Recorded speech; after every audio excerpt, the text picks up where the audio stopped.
నమస్తే, welcome to ప్రజా TV news కి స్వాగతం. ఈనాటి వార్తలు ప్రారంభానికి ముందుగా ముఖ్యాంశాలు మీకోసం. నంద్యాలలో నామినేషన్ల ప్రక్రియ ప్రారంభం. ఎన్నికల నిబంధనలు పాటిస్తూ ఎన్నికలు సజావుగా జరిగేందుకు సహకరించాలని అభ్యర్థులను కోరిన జాయింట్ కలెక్టర్ రాహుల్ కుమార్ రెడ్డి.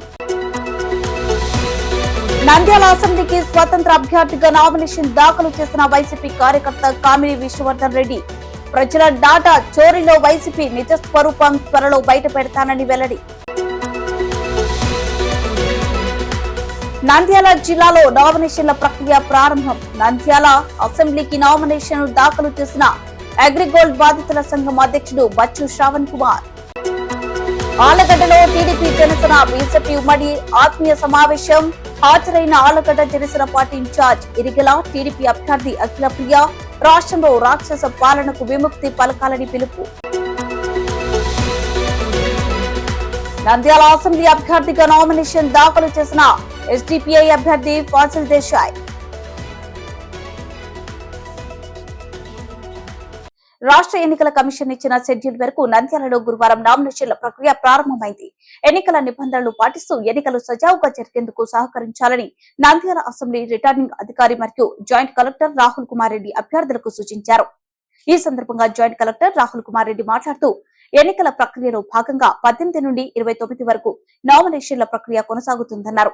25వ తేదీ సాయంత్రం 3 గంటల వరకు నామినేషన్లు స్వీకరిస్తామని, 26వ తేదీ స్క్రూటినీ జరుగుతుందన్నారు. 29వ తేదీ నామినేషన్ల ఉపసంహరణతో నామినేషన్ల ప్రక్రియ ముగుస్తుందన్నారు. తదుపరి ఎన్నికల కోసం ఎన్నికల కమిషన్ ఆదేశాల మేరకు అన్ని చర్యలు తీసుకున్నామన్నారు. నంద్యాల అసెంబ్లీ పరిధిలో 286 బూత్లను ఏర్పాటు చేస్తున్నామని, ప్రజలు సజావుగా ఓటు వేసేందుకు అన్ని ఏర్పాట్లు పూర్తి చేస్తున్నామన్నారు. అభ్యర్థులు ఎన్నికల సంఘం సూచించిన షరతులను తూచా తప్పకుండా పాటించాలని, లేనిచే తగు చర్యలు తప్పవని ఆయన ఈ సందర్భంగా హెచ్చరించారు.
అందరికీ నమస్కారం.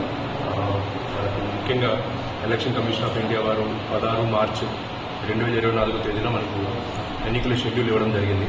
ఆ షెడ్యూల్ ప్రకారం ఈరోజు నంద్యాల నియోజకవర్గానికి సంబంధించి సభ్యుని ఎన్నుకోవడం కోసం ఒక నామినేషన్ సంబంధించి నోటిఫికేషన్ జారీ చేయడం జరిగింది. ఈ నోటిఫికేషన్ ఈరోజు అమల్లోకి వస్తుంది. అంటే 18/4/2024 తేదీన బోత్ ఇంగ్లీష్ అండ్ తెలుగులో ఈ నోటిఫికేషన్ అనేది పబ్లిష్ చేయడం జరిగింది. ఈ పబ్లిష్ చేసిన నోటిఫికేషన్ అన్ని గవర్నమెంట్ ఆఫీసెస్లో కూడా పెట్టడం జరుగుతుంది. ఆర్ఓ ఆఫీస్లో నోటీస్ బోర్డు, తహసీల్దార్ ఆఫీసెస్లో నోటీస్ బోర్డు, కలెక్టరేట్, ఆల్ సచివాలయం స్టాఫ్ అన్ని గవర్నమెంట్ ఆఫీసులో ప్రచురితం చేయడం జరుగుతుంది. ముఖ్యంగా ఈ షెడ్యూల్ ప్రకారం చూసుకున్నట్లయితే ఈ రోజు నుంచి నామినేషన్స్ అనేవి 11 గంటల నుంచి కూడా స్వీకరించబడడం జరుగుతుంది. అంటే ప్రతిరోజు కూడా 11 నుంచి 3 గంటల వరకు. పబ్లిక్ హాలిడేస్లో ఎటువంటి నామినేషన్ స్వీకరించబడడం జరగదు. 18వ తేదీతో మొదలుకొని 25వ తేదీ వరకు కూడా నామినేషన్స్ అనేవి స్వీకరించబడడం జరుగుతుంది. 25 ఇస్ ద లాస్ట్ డే. అంటే 25వ తేదీ 3 గంటల లోపు నామినేషన్స్ అనేవి యాక్సెప్ట్ చేయబడడం జరుగుతుంది. తీసుకున్న నామినేషన్స్ అన్ని కూడా 26వ తేదీ స్క్రూటినీ చేయబడడం జరుగుతుంది. స్క్రూటినీ చేసిన తర్వాత అవి యాక్సెప్ట్ అవుతాయా, రిజెక్ట్ అవుతాయా అని బట్టి మనము అది అందరికీ కూడా కమ్యూనికేట్ చేయడం జరుగుతుంది. అది ఎవరైతే అభ్యర్థులు కంటెస్టింగ్ క్యాండిడేట్స్ ఎవరైతే నామినేషన్ వేశారో వాళ్ళ సమక్షంలోనే స్క్రూటినీ చేసి యాక్సెప్టా రిజెక్టా కూడా వెంటనే తెలియజేయడం జరుగుతుంది. దాని తర్వాత మనము స్క్రూటినీ చేసిన తర్వాత 26వ తేదీ మనకు విత్డ్రాలు కూడా వెంటనే 29వ తేదీ సోమవారం విత్డ్రాల్ ఉంటుంది. ఏవైనా సరే వ్యాలిడ్లీ నామినేటెడ్ క్యాండిడేట్స్ ఉంటే వాళ్ళు 29వ తేదీ సోమవారం రోజు ఎవరైనా సరే విత్డ్రాల్ చేసుకోదలుచుకుంటే ఆ రోజు విత్డ్రా చేసుకోవచ్చు. సో ఈ విధంగా మొత్తం నామినేషన్ ప్రక్రియ ఈ రోజు మొదలుకొని 29వ తేదీ వరకు కూడా పబ్లిక్ హాలిడేస్ మినహాయించి ప్రతిరోజు కూడా ఉదయం 11 నుంచి మధ్యాహ్నం 3 వరకు జరుగుతుంది.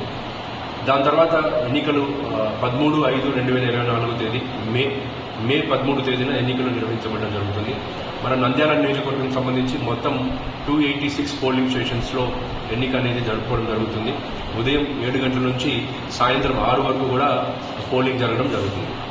ముఖ్యంగా పోలింగ్కి సంబంధించి అన్ని ఏర్పాట్లు కూడా చేయడం జరుగుతుంది. ముఖ్యంగా assured minimum facilities in all the polling stations, ముఖ్యంగా తాగునీరు, షామియానా, క్యూ మేనేజ్మెంట్కి సంబంధించిన బ్యారికేడింగ్స్ అన్ని కూడా ఏర్పాటు చేసుకోవడం జరుగుతుంది. అండ్ ముఖ్యంగా ఎన్నికకు సంబంధించి మోడల్ కోడ్ ఆఫ్ కండక్ట్ ఏదైతే ఉందో ఈ మోడల్ కోడ్ ఆఫ్ కండక్ట్ని స్ట్రిక్ట్గా ఇంప్లిమెంట్ చేయడం కోసము ఇప్పటికే 3 టీములు 3 షిఫ్ట్లలో అంటే మొత్తం 9 టీమ్స్ ఫ్లయింగ్ స్క్వాడ్ టీమ్స్ని ఏర్పాటు చేయడం, ప్రతిదీ కూడా తనిఖీ చేసుకుంటూ ఎక్కడా కూడా మోడల్ కోడ్ ఆఫ్ కండక్ట్ని వైలేట్ చేయకుండా ఇవన్నీ కూడా పర్యవేక్షించడం జరుగుతుంది.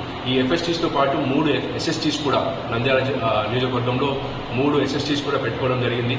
ఇవి కూడా వెహికల్స్ని వాటిని తనిఖీ చేసుకుంటూ ఎక్కడే కానీ మద్యం కానీ డబ్బు కానీ పంపకుండా ఖచ్చితంగా గట్టిగా చర్యలు చేసుకోవడం జరుగుతుంది. అదేవిధంగా సెక్టరల్ ఆఫీసెస్ కూడా మన నంద్యాల నియోజకవర్గాన్ని మొత్తం కూడా 28 సెక్టర్స్గా విభజించి ఈ 28 సెక్టర్స్కి కూడా 28 సెక్టరల్ ఆఫీసెస్ని పెట్టాము. వీళ్ళందరూ కూడా వాళ్ళ పోలింగ్ స్టేషన్స్ పరిధిలో ఎలాంటి ఎన్సీసీ వైలేషన్స్ లేకుండా అన్ని ఏర్పాట్లు చేయడం జరుగుతుంది. అండ్ రెండో విషయం గమనించుకుంటే ఎవరైతే అభ్యర్థులు నామినేషన్ దాఖలు చేయడానికి వస్తున్నారో వాళ్ళ మీద కూడా కొన్ని ఆంక్షలు ఉంటాయి. ఖచ్చితంగా కూడా ఆర్ఓ ఆఫీస్ నుంచి 100 మీటర్ల పరిధిలో ఎటువంటి కార్యక్రమాలు కూడా చేపట్టకూడదు. ముఖ్యంగా ఎవరైనా సరే ర్యాలీగా కానీ ప్రొఫెషన్గా కానీ వస్తుంటే 100 మీటర్ల లోపే 100 మీటర్ల వరకే అది పరిమితం చేయబడుతుంది. 100 మీటర్ల లోపు ఎటువంటి ప్రొఫెషన్ కానీ ర్యాలీ కానీ ఉండదు. అభ్యర్థికి సంబంధించి కేవలం 3 వెహికల్స్ మాత్రమే అలో చేయబడడం జరుగుతుంది. అండ్ అభ్యర్థితో పాటు కేవలం 4 మాత్రమే నామినేషన్ దాఖలు చేయడానికి ఆర్ఓ ఛాంబర్లోకి అలో చేయబడడం జరుగుతుంది. సో అభ్యర్థులు ఎవరైనా సరే నామినేషన్ వేయదలుచుకుంటే ఈ నియమాలు పాటిస్తూ ఎన్సీసీని వైలేట్ చేయకుండా నామినేషన్ వేసుకోవచ్చు. అండ్ ముఖ్యంగా చేస్తున్న ప్రతి యాక్టివిటీ ఒకసారి నామినేషన్ వేసిన తర్వాత కానీ నామినేషన్ వేస్తున్న సమయంలో కానీ ఎలాంటి ర్యాలీ కానీ క్యాన్వాసింగ్ కానీ ఆర్ లౌడ్ స్పీకర్తో మీటింగ్ పెట్టడం కానీ ఎటువంటి క్యాన్వాసింగ్ అయినా క్యాంపెయినింగ్ అని చేసుకున్నట్లయితే ఖచ్చితంగా కూడా అది పర్మిషన్ తీసుకోవాలి రిటర్నింగ్ ఆఫీసర్ నుంచి. పర్మిషన్ తీసుకున్న తర్వాతనే అది మనం యాక్టివిటీ చేసుకోవాలి. సో దయచేసి అభ్యర్థులందరూ కూడా గమనించి పర్మిషన్స్కి సంబంధించి సువిధా పోర్టల్ అనేది పెట్టడం జరిగింది కమిషన్ వారు.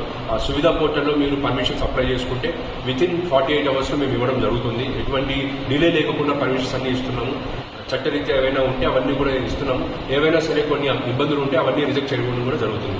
సో ఈ విధంగా నామినేషన్స్ కూడా చూసినట్లయితే సువిధా పోర్టల్లోనే ఆన్లైన్లోనే నామినేషన్ కూడా వేసుకోవచ్చు. ఆన్లైన్లో వేసిన తర్వాత అది ఫిజికల్గా ప్రింట్అవుట్ తీసుకొని సైన్ కాపీ ఆర్ఓ ఆఫీస్లో అప్పచెప్పాల్సిన అవసరం వస్తుంది. సో ఈ విధంగా క్యాండిడేట్కి అనుగుణంగా ఆన్లైన్ పోర్టల్స్ క్రియేట్ చేయడం. అదేవిధంగా ఆర్ఓ ఆఫీస్లో అయితే మనము ఒక హెల్ప్ డెస్క్ పెట్టుకున్నాము. అభ్యర్థిని కానీ అభ్యర్థికి సంబంధించి ఎలక్షన్ ఏజెంట్ కానీ వాళ్ళ ప్రపోజల్స్ కానీ వాళ్ళందరికీ ఒక ఇన్ఫర్మేషన్ కోసం హెల్ప్ డెస్క్ పెట్టుకొని నామినేషన్ ఎలా దాఖలు చేయాలి, ఏమైనా ఇష్యూస్ ఉన్నాయా, లోటుపాట్లు ఏమైనా ఉన్నాయా ముందే వెరిఫై చేసుకుని తర్వాతనే ఆర్ఓకి సమర్పించడం జరుగుతుంది. సో ఈ విధంగా నామినేషన్ ప్రక్రియ కానీ ఎన్నికల ప్రక్రియ కానీ సజావుగా సాగడానికి ఎంసీసీని ఫాలో అవుతూ under the guidance of district election officer Nandyal assembly నియోజకవర్గం సంబంధించి పకడ్బందీ చర్యలు తీసుకోవడం జరిగింది. నంద్యాల అసెంబ్లీ నియోజకవర్గానికి స్వతంత్ర అభ్యర్థిగా యువ ఇంజనీర్ వైఎస్ఆర్సీపీ సానుభూతి పరుడు కామిని విష్ణువర్ధన్ రెడ్డి ఇండిపెండెంట్ అభ్యర్థిగా నామినేషన్ దాఖలు చేశారు. వైఎస్ఆర్సీపీకి గత 10 ఏళ్లుగా సీనియర్స్ కార్యకర్తగా పనిచేసి వైసీపీ నిజ స్వరూపం కళ్లారా చూసి దగపడిన కార్యకర్తగా తన లాంటి కార్యకర్తలు బలి కాకూడదనే వైసీపీ అరాచక నిజ స్వరూపం బయట పెట్టేందుకు తాను అసెంబ్లీ ఇండిపెండెంట్ అభ్యర్థిగా నామినేషన్ దాఖలు చేసినట్లు నంద్యాల మండలం రైతునగర్ గ్రామానికి చెందిన కామిని విష్ణువర్ధన్ రెడ్డి పేర్కొన్నారు. గురువారం నామినేషన్ దాఖలు చేసిన అనంతరం ఆయన మీడియాతో మాట్లాడుతూ తాను హార్డ్ కోరు వైసీపీ ఫ్యాన్ గా పనిచేశానన్నారు. అయితే వైసీపీ అధికారంలోకి వచ్చాక వైసీపీ నిజ స్వరూపం తెలిసిందన్నారు. డాటా చోరీపై తాను వైసీపీ పెద్దలను కలిసినప్పుడు వైసీపీ నిజ స్వరూపం బయటపడిందన్నారు. డాటా చోరీ విషయంలో నంద్యాల ఎమ్మెల్యే శిల్పా రవిచంద్ర కిషోర్ రెడ్డితో పాటుగా వైసీపీ పెద్దలకు తాను వివరించిన ఫలితం లేదన్నారు. వైసీపీ ప్రభుత్వ హాయంలో గడప గడపకు ఇచ్చిన డాటాలో అసలు రహస్యాలు తాను బయట పెడతానని టీడీపీ యువనేత నారా లోకేష్ గాని జనసేన నేత పవన్ కళ్యాణ్ డాటా చోరీపై ఆరోపణలు చేశారు. కానీ ఆధారాలు చూపలేదని తాను వారు కోరితే ఆధారాలు సైతం ఇస్తానన్నారు. త్వరలోనే మీడియా సమావేశం పెట్టి తన వద్ద ఉన్న ఆధారాలతో వైసీపీ నిజస్వరూపం బయట పెడతానని విష్ణువర్ధన్ రెడ్డి వెల్లడించారు. సెంట్రల్ ఇన్ఛార్జ్ లేళ్ల అప్పిరెడ్డికి అలాగే సజ్జల భార్గవ్కి ఇలా చాలాసార్లు దాదాపు 100కు పైగా ఈ విషయాల్ని బయట పెట్టడానికి ట్రై చేసి బయటికి రాకుండా పార్టీకి హెల్ప్ చేయడానికి ప్రయత్నించడం జరిగింది. కానీ ఎప్పుడైతే రియాలిటీలో ఫీల్డ్లోకి వెళ్ళి తాడేపల్లిలో కానీ ఇంకా రియాలిటీ గ్రౌండ్స్ చూసిన తర్వాత అర్థమైంది. సో అప్పటి నుంచి అసలు ఏంటి వైఎస్ఆర్సీపీ ఏం చేస్తుంది, బ్యాక్గ్రౌండ్ ఏంటి అని సెర్చ్ చేయడం స్టార్ట్ చేసిన తర్వాత నిజాలు బయటపడ్డాయి. ముఖ్యంగా ఈ డేటా లీకేజెస్లో పవన్ కళ్యాణ్ గారు మాట్లాడినప్పుడు కానీ, నారా లోకేష్ మాట్లాడినప్పుడు కానీ ఇంతవరకు దీని మీద ఫైట్ చేశారు కానీ ఎవరు ఆధారాలు చూపించలేదు. నిజమైన ఆధారాలు నా దగ్గర ఉన్నాయి. దీన్ని త్వరలోనే బయట పెడతాము. దీని వెనుకున్న కంపెనీస్ ఏంటి, ఈ కంపెనీస్ వల్ల లబ్ధి పొందిన వాళ్ళు ఎవరు, ఇది వైఎస్ఆర్సీపీ ఇన్వాల్వ్మెంట్ ఇందులో ఏముంది, దీనివల్ల ప్రజలు ఎలా నష్టపోతారు అనేది పూర్తి విషయాలతో త్వరలో ముందు పెడతాము. అలాగే గడప గడపకి బుక్లు ఏదైతే పంచారో ఇదే బైబిల్ XYZ అని చెప్తూ చేశారో 99% పథకాలు అందరినీ రీచ్ చేశామని చెప్తున్నారో ఆ 1% ఏంటి, ఆ 1% వల్ల గవర్నమెంట్ ఎన్ని వేల కోట్లు లబ్ధి పొందింది, దాని నుంచి ప్రజలకి ఏ విధంగా షార్ట్ పేమెంట్ కింద పథకాల కింద స్కీముల కింద స్కాములు చేసింది అనేది పూర్తి ఆధారాలతో చెప్తాము. అలాగే ఈ గడప గడపకి బుక్లో 3 ఇయర్స్కి టీడీపీ గవర్నమెంట్లో ఇంత ఇస్తే మేము ఇంత ఇచ్చాము అని చాలా గొప్పగా చెప్పుకుంటున్నది. టీడీపీ అధికారంలో ఉన్నప్పుడు రాష్ట్ర బడ్జెట్ ఎంత, దాని తర్వాత ఇప్పుడు బడ్జెట్ ఎంత, ఎన్ని వేల కోట్లు బడ్జెట్ పెరిగింది, అలాగే లిక్కర్ నుంచి ఎన్ని వేల కోట్ల దందా జరిగింది. సో అప్పుడు ఇస్తున్నది ఏంటి, ఇప్పుడు ఇవ్వండి ఏంటి అనేది పూర్తి వివరాలతో త్వరలో తెలియచేస్తాము. ఖచ్చితంగా ఈ విషయాలను ముందుకు తీసుకెళ్ళడానికి, రాష్ట్ర ప్రజలందరికీ తెలియపరచడానికి పవన్ కళ్యాణ్ గారు కానీ, నారా లోకేష్ గారు కానీ టీడీపీ పార్టీ తరఫున టైం కేటాయించగలిగితే నా నియోజకవర్గంలో నేను పోటీ పడుతూ మిగతా నియోజకవర్గంలో రాష్ట్రమంతా తిరిగి ప్రజలకి నిజాలని తెలియచేయడానికి దగాపడ్డ కార్యకర్తగా, వైఎస్ఆర్సీపీ కార్యకర్తగా నాలా ఉన్న చాలామంది ముందుకు రాని వాళ్ళందరినీ రియలైజ్ చేసి నిజాలు చెప్పగలను అని ఈరోజు నామినేషన్ వేయడం జరిగింది. త్వరలోనే టైము ప్లేస్ పెట్టి పూర్తి వివరాలతో ఆధారాలతో మీ ముందుకు వస్తాం. నంద్యాల జిల్లాలో నామినేషన్ల ప్రక్రియ ప్రారంభమైంది. తొలి రోజు నంద్యాల అసెంబ్లీకి అగ్రిగోల్డ్ బాధితుల సంఘం అధ్యక్షుడు బచ్చు శ్రావణ్ కుమార్ ఇండిపెండెంట్ గా నామినేషన్ దాఖలు చేశారు. నామినేషన్ దాఖలు అనంతరం మీడియాతో బచ్చు శ్రావణ్ కుమార్ మాట్లాడుతూ గత ప్రభుత్వం గాని ప్రస్తుత ప్రభుత్వం గాని అగ్రిగోల్డ్ బాధితులకు ఎలాంటి న్యాయం చేయలేదని, అగ్రిగోల్డ్ బాధితుల తరపున పోరాటం చేయడానికి ఈ రోజు నంద్యాల ఎమ్మెల్యే అభ్యర్థిగా నామినేషన్ దాఖలు చేస్తానని అన్నారు. త్వరలో నంద్యాలలో అగ్రిగోల్డ్ ఏజెంట్లు మరియు బాధితులు దాదాపు 25,000 మందితో ర్యాలీ నిర్వహించి భారీ బహిరంగ సభ ఏర్పాటు చేస్తామని తెలిపారు. తనను ఎమ్మెల్యే అభ్యర్థిగా అత్యధిక మెజార్టీతో గెలిపించాలని ఆయన కోరారు. అందరూ కలిసి జయప్రదం చేశారు. ఈ అగ్రిగోల్డ్ బాధితులు కానీ ప్లస్ ఈ కస్టమర్లు, ఏజెంట్లు అందరూ కలిసి ఈ ఓటు వేసి నన్ను గెలిపించవలసిందే పాడతాను. ఏం పేరు మీ పేరు? మా పేరు శ్రావణ్ కుమార్. మీరు ఏం చేస్తుంటారు? నాది లాడ్జ్ బిజినెస్ చేస్తుంటాను. ఎక్కడ? బొమ్మల సత్రంలో బిజినెస్ లాడ్జ్ ఉంది. ప్లస్ త్వరలో దాదాపు 1000 మందితో అగ్రిగోల్డ్ బాధితులతో మీటింగ్ పెట్టబోతుంది. అతి త్వరలో మీటింగ్ పెట్టబోతుంది. పర్మిషన్ తీసుకొని బాధితుల తరఫున దాదాపు 20,000 మంది అనుకుంటున్నాను. ఎక్కడ? భారీ నంద్యాల జిల్లా మొత్తం అగ్రిగోల్డ్ ఏజెంట్లను, బాధితులు అందరూ కలిసి 20,000 మందితో మేము మీటింగ్ పెట్టబోతాము. ఏమైనా డిమాండ్ ఏదైనా ప్రభుత్వానికి? గత ప్రభుత్వం కానీ, ఏజెంట్ ప్రభుత్వం కానీ అగ్రిగోల్డ్ బాధితులకు మాకు ఎలాంటి న్యాయం జరగలేదు. ఈ ప్రభుత్వంలో 5% జరిగింది. వాళ్ళంతా ఇచ్చినామని అంటున్నారు కానీ 5% కన్నా న్యాయం జరగలేదు. ఇది ఆన్లైన్లో పెట్టించి ఇస్తే ప్రతి ఒక్క కస్టమర్కి అమౌంట్ వస్తుంది కానీ వాళ్ళు గవర్నమెంట్ అనుకున్నట్లు చేస్తే ₹1 రాదు. చాలామంది ఏజెంట్లు బలైపోతారు. ఆ ఏజెంట్ల కోసమే ఈరోజు నేను ఇండిపెండెంట్ అభ్యర్థిగా నిలబడడం జరిగింది. మా ఏజెంట్లు 2,500 మంది ఉన్నారు. ఓన్లీ నంద్యాల నియోజకవర్గంలో ఏజెంట్లు 2,500 మంది, కస్టమర్లు 25,000 మంది ఉన్నారు.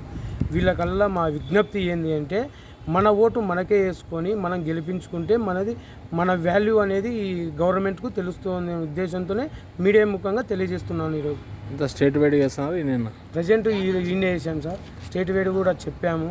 ఒక 15-20 మెంబర్స్ ముందుకు వచ్చారు కానీ ఇంకా ఏం డీటెయిల్స్ త్వరలో చెప్తాం. రేపు బహిరంగ సభలో చెప్తాం. ఆలగడ్డ పట్టణంలో టీడీపీ, జనసేన, బీజేపీ ఉమ్మడి ఆత్మీయ సమావేశం జరిగింది. ఈ సమావేశానికి టీడీపీ అసెంబ్లీ అభ్యర్థి భూమా అఖిల ప్రియ, జనసేన ఆలగడ్డ ఇన్ఛార్జ్ ఇరిగెల రాంపూర్ల రెడ్డి, బీజేపీ తరపున ఎంపీ అభ్యర్థి బైరెడ్డి శబరి హాజరయ్యారు. రాష్ట్రంలో రాక్షస పాలనకు చరమగీతం పలకాలని పిలుపునిచ్చారు. ఆలగడ్డ పట్టణంలోని శ్రీరామ ఫంక్షన్ హాల్లో గురువారం జరిగిన టీడీపీ, జనసేన, బీజేపీ ఉమ్మడి సమన్వయ కమిటీ ఆత్మీయ సమావేశానికి ఎరికల అధ్యక్షతన వహించారు. ఈ సందర్భంగా ఆయన మాట్లాడుతూ రాష్ట్రాన్ని రాతి యుగం నుండి స్వర్ణ యుగానికి తీసుకుని వెళ్లేందుకే 3 పార్టీలు చేతులు కలిపాయని, ప్రస్తుత వైసీపీ ప్రభుత్వ పరిపాలనలో రాష్ట్రంలో ఈ రోజు ఎక్కడ చూసినా అరాచకాలు ఎక్కువయ్యాయని, ముఖ్యమంత్రి జగన్మోహన్ రెడ్డి మద్యపాన నిషేధం తెస్తామని అధికారంలోకి వచ్చి అదే మద్యాన్ని విచ్చలవిడిగా అధికారులతో అందిస్తూ వేల కోట్ల రూపాయలు దండుకుంటున్నారని విమర్శించారు. ఈ పరిస్థితులను అధిగమించాలంటే కూటమి అభ్యర్థులను మెజార్టీతో గెలిపించాలన్నారు. ఆలగడ్డ నియోజకవర్గంలో టీడీపీ అభ్యర్థి భూమా అఖిలప్రియ, నంద్యాల పార్లమెంట్ అభ్యర్థి బైరెడ్డి శబరిల విజయానికి ప్రతి కార్యకర్త కృషి చేయాలని రామ్ పుల్లారెడ్డి పిలుపునిచ్చారు. ఆలగడ్డ టీడీపీ అభ్యర్థి భూమా అఖిలప్రియ మాట్లాడుతూ అధికార వైసీపీ ప్రభుత్వం రాష్ట్రాన్ని గంజాయి ఆంధ్రప్రదేశ్ గా మార్చిందని, యువతను తప్పుతువ పట్టిస్తూ వారిని నిర్వీర్యం చేస్తున్నారని ధ్వజమెత్తారు. ఆలగడ్డ నియోజకవర్గంలో 2019 ఎన్నికల తర్వాత తమ కార్యకర్తలు పడిన ఇబ్బందులు ఇన్ని కావని, తమ కార్యకర్తలను ఎన్నో ఇబ్బందులకు గురి చేశారని, కేసులు పెట్టి వేధించారని ఆమె ఆవేదన వ్యక్తం చేశారు. జనసేన పార్టీ సమన్వయక సమావేశాన్ని ఏర్పాటు చేసిన ఇరిగల సోదరులకు పేరు పేరున కృతజ్ఞతలు తెలిపారు. మాజీ ఎమ్మెల్యే బైరెడ్డి రాజశేఖర రెడ్డి మాట్లాడుతూ రానున్న ఎన్నికలు చారిత్రాత్మకంగా రాబోతున్నాయని, ఒక దృష్టిని పాలన నుండి ప్రజలకు విముక్తి కలగబోతుందన్నది పేర్కొన్నారు. స్వర్గీయ భూమా నాగిరెడ్డి, శోభ నాగిరెడ్డి వారి కుటుంబంతో తమకు ఉన్న అనుబంధాన్ని ఆయన గుర్తు చేసుకున్నారు. ఈ సమావేశంలో ఆలగడ్డ టీడీపీ అసెంబ్లీ పరిశీలకులు కేవి సుబ్బారెడ్డి, ఎంపీ అభ్యర్థి బైరెడ్డి శబరి, ఎరికల సోదరులు, నియోజకవర్గంలోని అన్ని మండలాల నుండి భారీ సంఖ్యలో కార్యకర్తలు పాల్గొన్నారు. చెప్పడం జరిగింది. అక్కడ ఎంతో మంది టికెట్లు అందుకున్నారు, అక్కడ ఎంతో మంది త్యాగం చేస్తున్నారు, ఎంతో మంది ఈ రాష్ట్ర భవిష్యత్తు కోసము త్యాగం చేసి అందరం కలవాలన్న ఆలోచనతోనే ఈ రోజు ముందుకెళ్ళడం జరుగుతుంది. దానికి ఉదాహరణ ఈ వేదిక. ఈ వేదిక ఈరోజు ఉదాహరణ. ఈరోజు కలయికను చూసి ఏడ్చే వాళ్ళు ఉన్నారు, మొత్తుకునే వాళ్ళు ఉన్నారు, గుండెలు బారేసుకునే వాళ్ళు ఉన్నారు, ఏడ్చిన వాళ్ళు ఉన్నారు, అందరూ కూడా ఉన్నారు. కానీ ఈ రోజు ఈ రాష్ట్ర భవిష్యత్తు బాగుండాలన్నా, మన ఆలగడ్డ భవిష్యత్తు బాగుండాలన్నా, ప్రజలందరూ కూడా సంతోషంగా ఉండాలంటే కొన్ని త్యాగాలు కొంతమంది చేయడం తప్పలేదు. దానికి ఉదాహరణ మరొకసారి ఈ వేదిక అని చెప్పి తెలియజేసుకుంటూ, మరొకసారి ఈ వేదిక పైన పెద్దలందరూ కూడా చేతులెత్తి ధన్యవాదాలు తెలియజేసుకుంటున్నాను. మరి ముఖ్యంగా రాష్ట్రం గురించి మాట్లాడుతున్నాం. ఇప్పుడు ఆలగడ్డ ఏదైతే పార్టీలు ఏదైతే వ్యవస్థలు నిర్ణయం తీసుకున్నాయో, తెలుగుదేశం, జనసేన, బీజేపీ ఏదైతే నిర్ణయం తీసుకున్నాయో ఆ నిర్ణయానికి కట్టుబడి ఇవాళ మన ఇక్కడ ఉమ్మడి అభ్యర్థులైనటువంటి ఎవరినైతే నిలబెట్టారో ఆలగడ్డ నియోజకవర్గానికి భూమా అఖిలప్రియ గారికి అవకాశం ఇచ్చారు. అదేవిధంగా నంద్యాల పార్లమెంట్ అభ్యర్థిగా బైరెడ్డి శబరమ్మ గారికి అవకాశం ఇచ్చారు.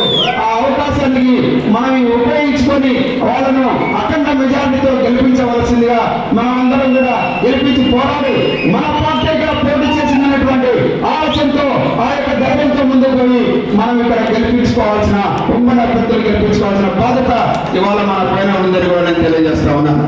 ఎందుకంటే ఇవాళ నీకందరికీ తెలుసు, ఇవాళ నేను ఒకటే చెప్తా ఉన్నాను, ఏదైతే ఉందో ఇక్కడ మీకు తెలుసు, మనకు ఆలగడ్డ తాలూకాలో భూమా కుటుంబానికి మనకు ఎన్ని తరాలుంటో 333 సంవత్సరాలంటూ కూడా మనకు కొద్దిగా రాజకీయ పరంగా ఎన్నో విధాలుగా మనకు విభేదాలు ఉన్నాయి. నంద్యాల అసెంబ్లీ నియోజకవర్గంలో నామినేషన్ల తొలి రోజున నంద్యాల అసెంబ్లీ ఎస్డిపిఐ పార్టీ తరపున పాజిల్ దేశాయ్ నామినేషన్ దాఖలు చేశారు. పట్టణంలోని ప్రధాన రహదారి వెంబడి రాలిక తహసీల్దార్ కార్యాలయానికి చేరుకున్న దేశాయ్ తన నామినేషన్ ను రిటర్నింగ్ అధికారి మరియు జాయింట్ కలెక్టర్ రాహుల్ కుమార్ రెడ్డికి సమర్పించారు. అనంతరం ఆయన మాట్లాడుతూ ఎస్డిపిఐ అభ్యర్థిని అత్యధిక మెజార్టీతో గెలిపించాలని కోరారు.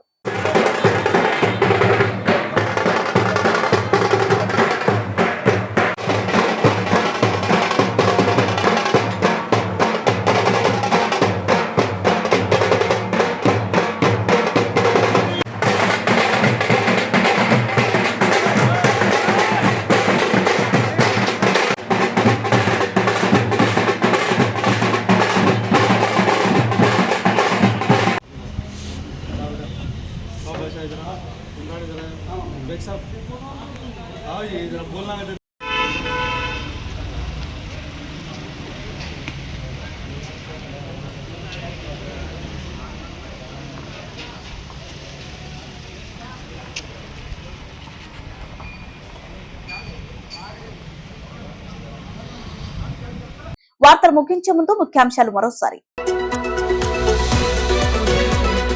నంద్యాలలో నామినేషన్ల ప్రక్రియ ప్రారంభం. ఎన్నికల నిబంధనలు పాటిస్తూ ఎన్నికలు సజావుగా జరిగేందుకు సహకరించాలని అభ్యర్థులను కోరిన జాయింట్ కలెక్టర్ రాహుల్ కుమార్ రెడ్డి.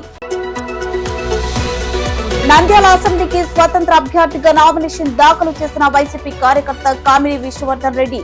ప్రజల డాటా చోరీలో వైసీపీ నిజ స్వరూపం త్వరలో బయట పెడతానని వెల్లడి.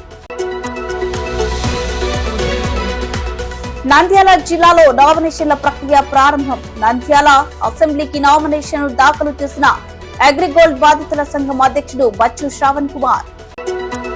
ఆలగడ్డలో టీడీపీ జనసేన బీజేపీ ఉమ్మడి ఆత్మీయ సమావేశం. హాజరైన Allagadda Janasena party incharge Irigela, TDP అభ్యర్థి అఖిల ప్రియ. రాష్ట్రంలో రాక్షస పాలనకు విముక్తి పలకాలని పిలుపు.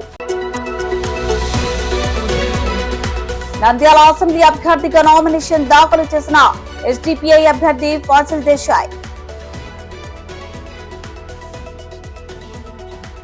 ఈ వార్తలు ఇంతటితో సమాప్తం. మరిన్ని అప్డేట్స్ కోసం చూస్తూనే ఉండండి ప్రజా టీవీ. ప్రశ్నించే హక్కు మీదే, చూపించే సత్తా మాది. Voice is yours.